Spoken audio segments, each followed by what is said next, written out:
So I want to briefly discuss the Andy Ngo situation. It reminds me when I used to date a girl whose mother was Muslim. Because from my perspective, the Andy Ngo situation and him getting beaten up, to put it plainly, comes to whether you see him as an activist or a journalist. Someone who has a point of view but is covering things relatively neutral, or someone who is spreading anti-Muslim rhetoric and is not a journalist at all, but somebody who is inciting the protesters. The mother of the girl I was dating at the time was quite religious. She was of the Sunni persuasion and very deeply Muslim. In fact, I'll never forget the time when we were driving to Colorado with 4 kids in the car. It was a van to be precise. And it was time to pray, so she pulled over on the side of the road with the Ford F-150 trucks whizzing by and unfurled the magic carpet and prayed towards Mecca. In fact, a side note, if you're not aware, a devout Muslim always faces Mecca when they are praying, but for those that are geographically challenged, say you're a Muslim in rural Kansas on your way to Colorado, they have an app you can download so that wherever you are in the world, you can know which way to face in order to pray towards Mecca. Nonetheless, she was indeed a very religious Muslim woman. However, people struggled, particularly in the town where she lived, to accept her as Muslim. In fact, not only did they struggle to accept her, they did not believe she was Muslim.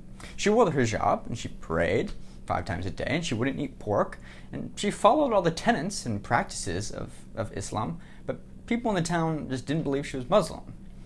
1, because she was white, and this was Kansas. 2, because she had blonde hair and blue eyes, perhaps, and she was a nurse, and she had been raised Christian as a child. So when it came time for the people around her to accept she was Muslim, they had a difficult time doing it. But there are no rules or entrance tests to be a religious person.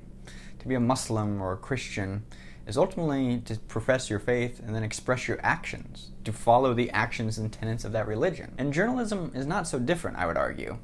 There is no GRE or grand medical exam to be a journalist. In fact, being a journalist perhaps is not so different than being religious. After all, it's just a set of ideas, beliefs, and practices. If you say you're a journalist, believe you're a journalist, and act out journalistic ethics and actions, then society should recognize you as a journalist, even if they don't want you to.